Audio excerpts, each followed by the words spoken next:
Thank you. Thank you, thank you, thank you. Thank you. Thank you, thank you, thank you. Thank you. I rest my case. Thank you, please. Thank you. Thank you. Thank you. Thank you, thank you, thank you. Thank you. Thank you. And it's going to go to my head. Please, thank you. Jim, you know, just say one thing about what Jim has been talking about that confuses me about our Republican friends sometimes, the MAGA Republicans. No, I mean, I'm being sincere. Every one of the things that Jim mentioned saves the American taxpayer billions of dollars. You realize if you have a prescription drug from any major drug company in America, I can take you to Toronto, Canada, London, Rome, any major capital in the world and buy the same exact drug for sometimes half the price that you get here. Look, folks, when the federal government through Medicare doesn't have to pay out as much money, it means taxpayers pay less money because you fund the federal government. You fund Medicare. Go down every one of these things. So they always confuse me. They talk about being rational. It's just about excess profit. But at any rate, I don't want to get off on that. I'll get carried away. I don't quite get these guys. Thank you, Jim, for your friendship and above all for your fellowship. And Bishop Green, thank you for those kind words. I mean that sincerely. And thank you, Reverend Manning, for the shepherd of this house to allow me to stand at this podium once again. And all the faithful of Mother Emanuel and distinguished guests. I was talking downstairs. I've spent more time in the Bethel AME Church in Wilmington, Delaware than I have than most people I know, black or white, have spent in that church. Because that's where I started. No, I'm serious. I started the Civil Rights Movement. I used to go to 7:30 Mass, then I'd go to 10 o'clock service with the Reverend who was then running the church, is now the bishop. She's a bishop, and I'm told your bishop had been there before in South Africa. That's where he is right now. The point is that I've been blessed to worship here before as well. It's at moments of joy and great joy, and moments of great pain, moments of unbearable loss. On June 17, 2015, the beautiful souls, five survivors, invited a stranger into this church to pray with them.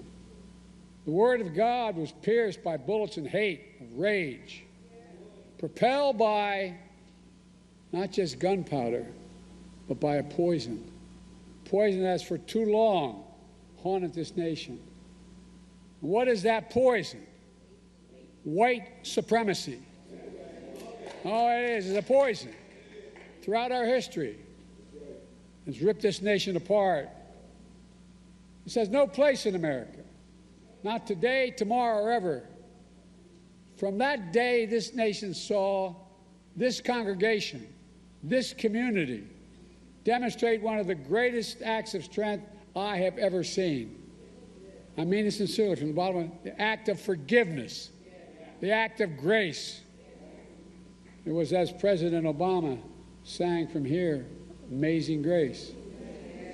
You changed hearts. You did something that may not have happened but for your courage.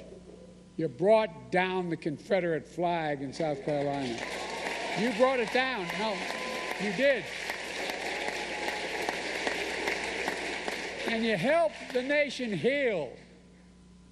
You showed what America can overcome, what we can be when we want to be something. I'm deeply humbled to speak from this same pulpit my friend, and he was a friend, Reverend Pinckney, spoke from. We all miss him, none more than his family and this congregation.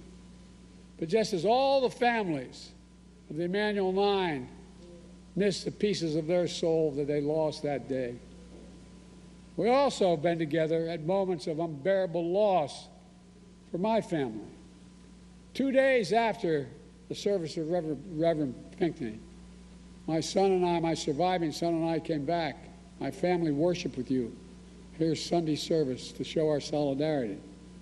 But my family also needed to be healed. We didn't even realize how badly. Just 22 days before, we had buried my son, Bo, a veteran exposed and died because of those burn pits in Iraq for a year.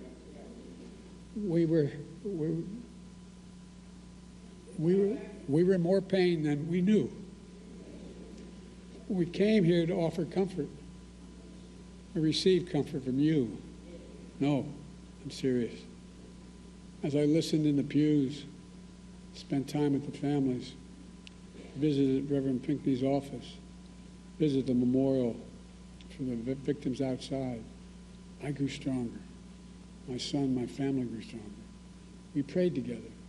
We grieved together. We found hope together, for real, for real. And it reminds me that through our pain, each of us must find purpose. For me, that purpose was to live a life worthy of my son, Bo, and I mean it sincerely. For you, that purpose is for the lives worthy of loved ones lost, to make them proud.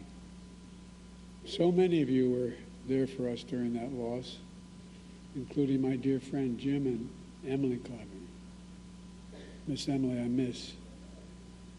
People of deep faith. Jim, a great public servant, the best friend you could ever have. Jim, I'm thinking of Emily today. We've talked about it downstairs a little bit. I know you do every single solitary day. She was special, and that bond you shared was something to behold. As many of you know, Jim is a teacher and a student of history. He knows the power of history. He knows the power of truth and the power of lies.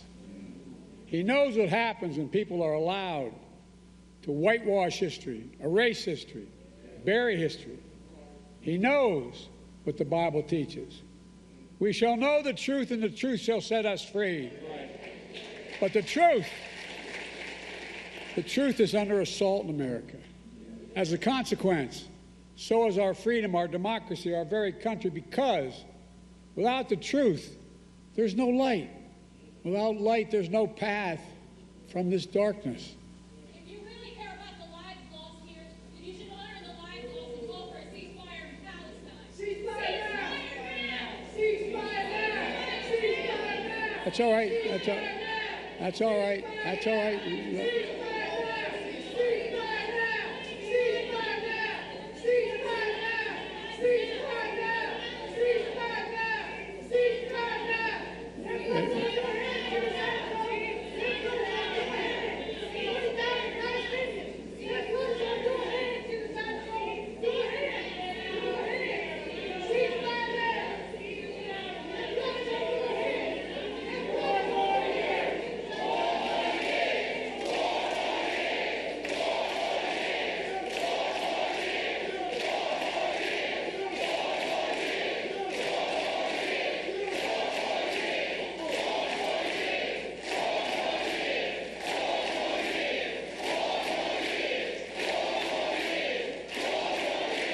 Thank you.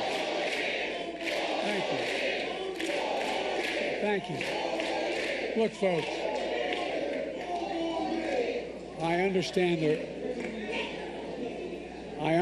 their passion, and I've been quietly working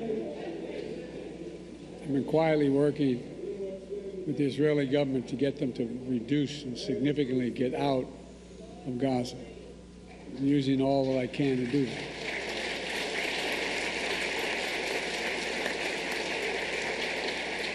But I understand the passion. Look, folks, after the civil... Thank you. They don't realize that. You're a good man. Well, thanks.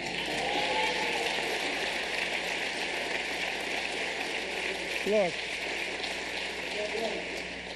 after the Civil War, the defeated Confederates couldn't accept the verdict of the war. They had lost.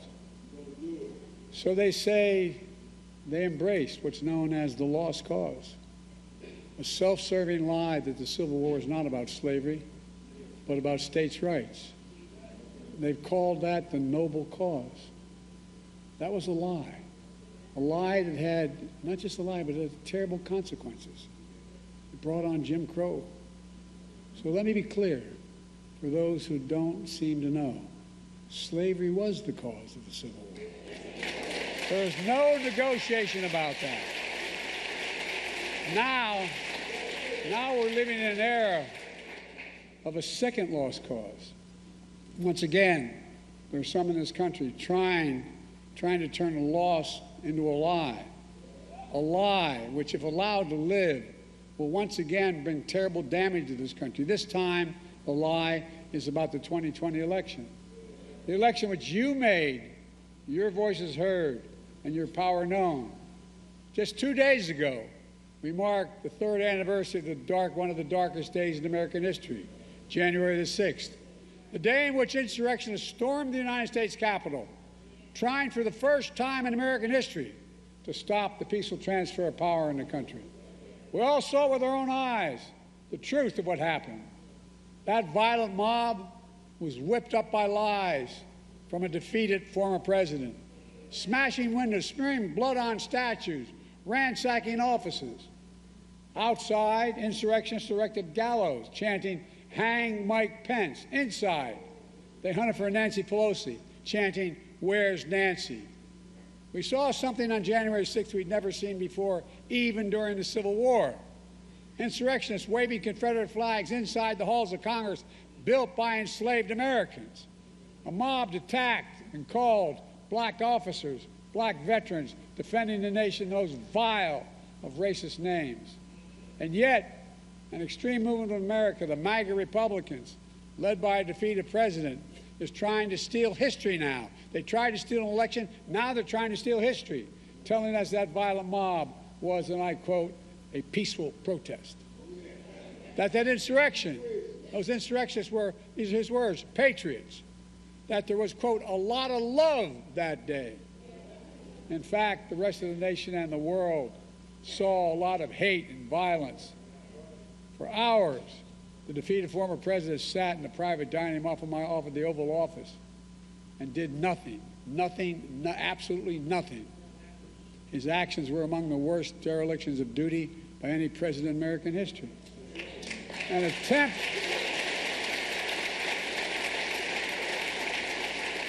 attempt to overturn a free and fair election by force and violence. Let me say what others cannot. We must reject political violence in America. Always, not sometimes, always. It's never appropriate. The violence of January 6th was an extension of an old playbook from the threats and violence and intimidation. In Atlanta, Georgia, 2 brave black women, mother and daughter, Ruby Freeman and Shay Moss, they had their lives upended just doing their jobs. Menacing calls, death threats, forcing them to literally flee their homes.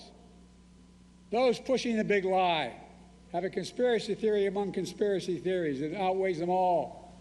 That there's what, but here's the fact. There's where we don't have facts. Their whole theory has no facts, has no proof, has no evidence. That's why time and again they lost in every court of law that challenged the results. 60 losses in courts of America. There's one thing they don't have. They don't have respect for the 81 million people who voted the other way, voted for my candidacy, and voted to end the presidency. In their world, these Americans, including you, don't count. But that's not the real world. That's not democracy. That's not America. In America, we all count. In America, we witness to serve all those who, in fact, participate. And losers are taught to concede when they lose. And he's a loser.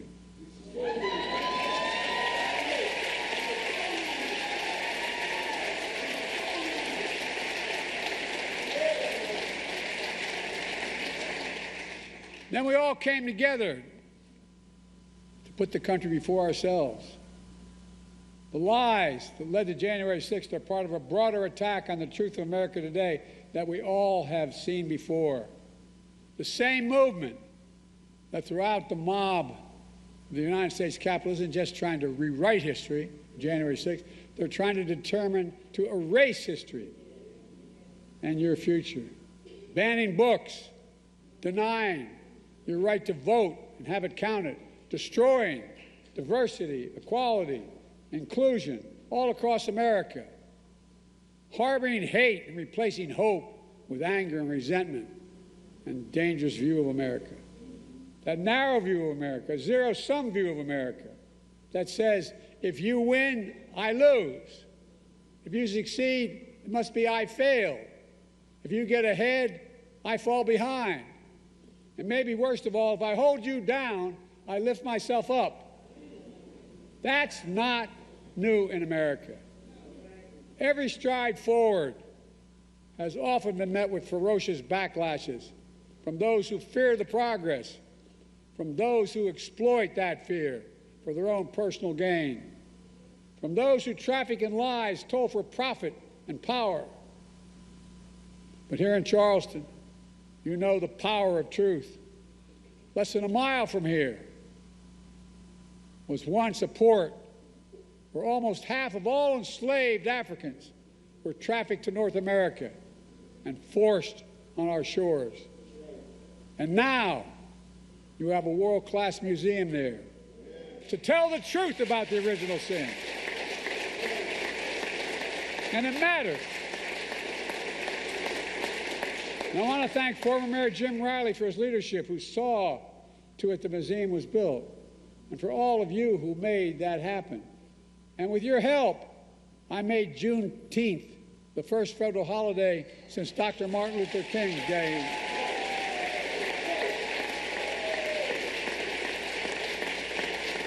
This worked. Why? Because the truth matters. The truth matters. With your help, we established a national monument in honor of Mamie and Emmett Till, because we heard Mrs. Till's call, the mother of a 14-year-old son who was lynched and whose body was mutilated. But the mother insisted on an open casket at his funeral because she said, "Let the world see what I saw." The truth matters. It always matters. We can't just choose to learn what we want to know and not what we should know. We should know the good, the bad, the truth of who we are. That's what great nations do, and we're a great nation, the greatest of all nations. We're not perfect, but at our best, we learn from our past and we look to the future. A nation continuously striving to be a more perfect union. I'm here to speak to another truth. It's because of this congregation and the black community of South Carolina, and not an exaggeration, and Jim Clyburn, that I stand here today as your president, because of all of you. That's a fact. That's a fact.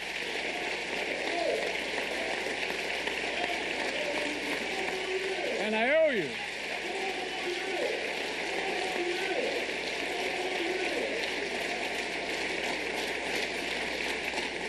And I've done my best to honor your trust.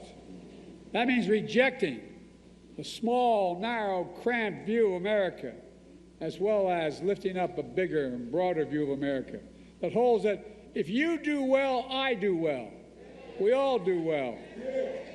We all do well if every race and background in small towns and big cities is doing better. When our freedoms are protected and we deny hate as a safe harbor where everyone has a fair shot at a life of dignity and opportunity, and where our democracy works for everybody.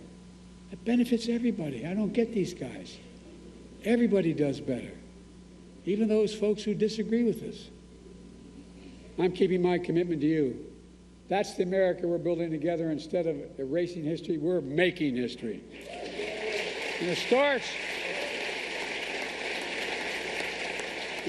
with the administration I committed to. I said my administration would look like America.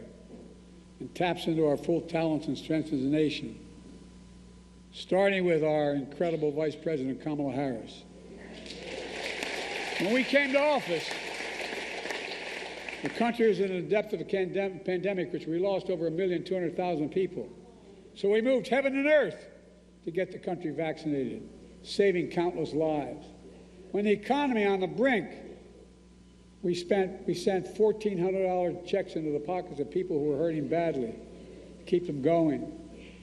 I said we'd invest in all of America, and we are. The results are clear.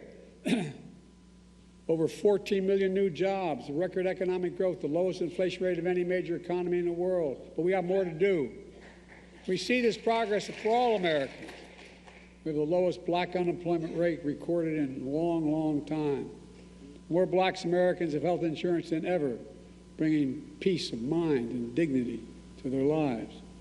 I remember when I was a kid, we lived in a 3-bedroom house with 4 kids and a grandpa living with us. And my headboard in my room was up against a little split-level home. So we weren't poor. We sure weren't worth the wealthy. And I remember really one night hearing my dad restless because the headboard was along my headboard on the other side of the wall. I asked my mom the next morning, I said, "What's the matter with Dad?" She said, "Honey, his employer just told her they're dropping health insurance." What that does is deprives a man and a woman of their dignity. How do you look at your child and say, "I can't cover you, I can't take care of you"? And now, as Jim pointed out, I won't go into it like I was going to because he said it better. Instead of about an average of $400 a month for insulin for seniors with diabetes, we're now paying $35 a month. By the way, they're still making a profit 3 times. It costs $10 to make it. I've been trying to take on, as a couple of you in the audience know, for my entire career, Big Pharma. Finally beat them. Finally.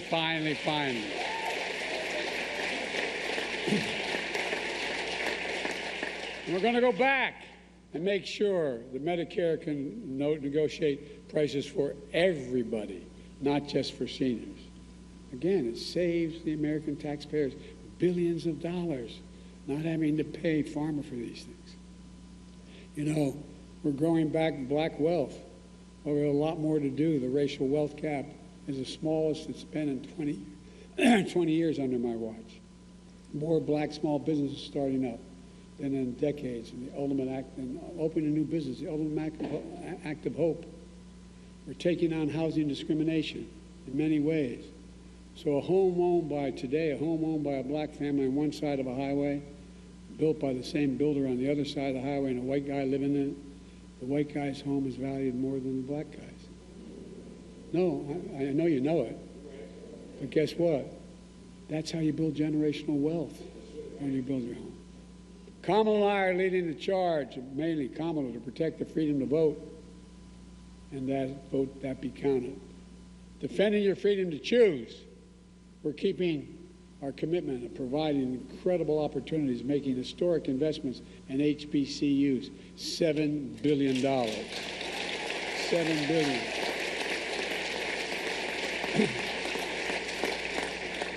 They're just as good as other universities, just only that they don't have the billionaire contributors. So they can't put the laboratories together to get the contracts to be the ones that design new aircraft carrier decks, being the ones that design what's changing. It's changing. Providing people a real shot by reducing the burden of student debt. Jim went into it. I won't go into it as I was going to. $132 billion, 3.6 million people. A significant percentage of those students are African-American students. Despite our friends on the other side of the table, the Supreme Court did everything we can to stop me, replacing every lead pipe in America. Do you know how many? Not just some. Every single lead pipe in America is going to be taken out and replaced with the proper product. Why? Because in mostly poor neighborhoods, that's where those lead pipes are, and that's why kids end up with brain damage because of the lead. There's so much. I'm not going to go into it, but look. You can turn on a faucet for your child and doesn't get sick from drinking the water and coming into the home. Delivering high-speed internet that's affordable for everybody, so you don't have to sit in McDonald's parking lot for your child to do their homework. Producing clean energy so you can finally breathe clean air without leaving home. Look, I understand it. When we moved from Scranton, I was raised in Claymont, Delaware. More major refineries than any place, including Houston, Texas, and just across the border in Chester. Not a joke. I grew up with asthma, most of us did, because of the prevailing winds. My mom would drive us to school in the morning as young grade school, turn on when there was a frost, turn on the windshield wiper, there'd be an oil slick on the way. Because guess what? It's all the fence line communities that get hurt. Not on my watch. It's changing. We know there's more to do, making child care and elder care more affordable, which would save American taxpayers billions of dollars along the way. Early in my administration, we cut child poverty in half, black child poverty in half, by getting families checks every month through the child care tax credit. And the other side went ahead and blocked it. But we're going to get it back. This fight is over. We're going to come back. Because no child in America should ever go to bed hungry, period.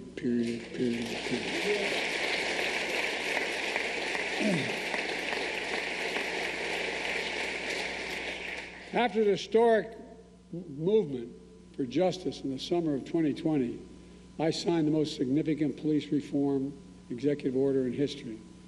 We didn't get the law passed, but guess what? I did it by executive order, a significant part of it. But now Congress has to step up and ask and get it, do what I did, and make it the law of the land. Just a few days ago, the defeated former president was asked about the recent shooting in Iowa. Did you hear this one? It's hard to believe. You know what his response was? All those kids dead? We have to get over it. End of quote. I promise you, we have to get over it. My response is, we have to stop it. So your children, your family, your friends can leave your home, walk the streets, go to stores, go to the grocery store, and go to church to be safe from gun violence. There's no excuse for this carnage. We have to ban assault weapons. I did it once before, and I'm going to come back again and do it. Ban high-capacity magazines. We have to pass a universal background checks. It doesn't violate the Second Amendment. It's common sense, and it saves lives. I'm determined to continue to deliver unequal justice under the law. I've made a commitment to you to nominate the first black woman, and Jim's already talked about it, on the Supreme Court. And by the way, she's smarter than the rest of these guys. Oh, her name is Ketanji Brown Jackson. But guess what? She knows what she's doing. And by the way, as Jim pointed out, more black women have been appointed to the federal circuit courts than every other president in American history is appointed. Every single solitary one counted. And we're going to keep going.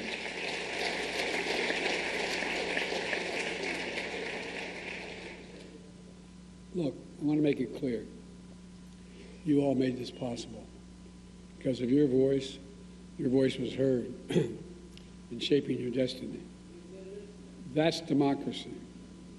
I'm proud to have led the effort to make sure your voice, the South Carolina voice, will always be heard, because now you're first in the primary.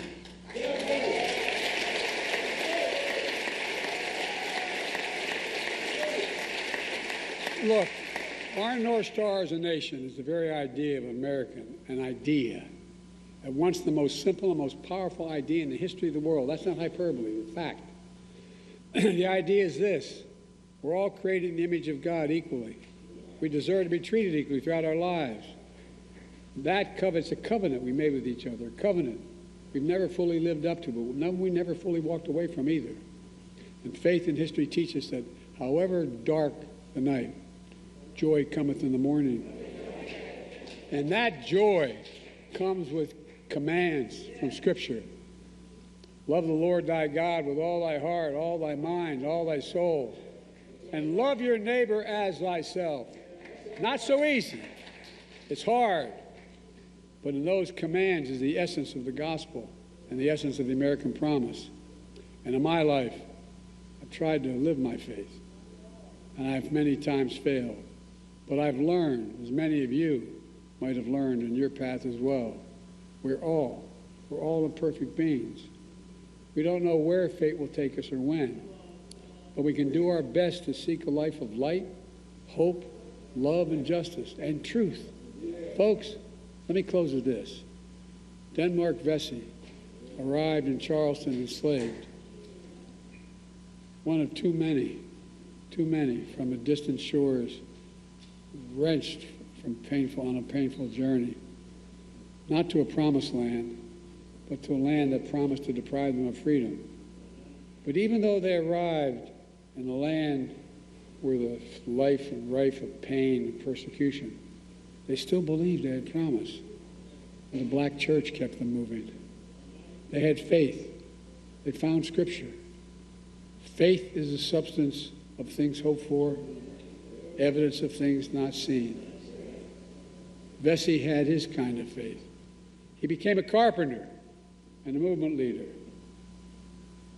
concerned with the least among us.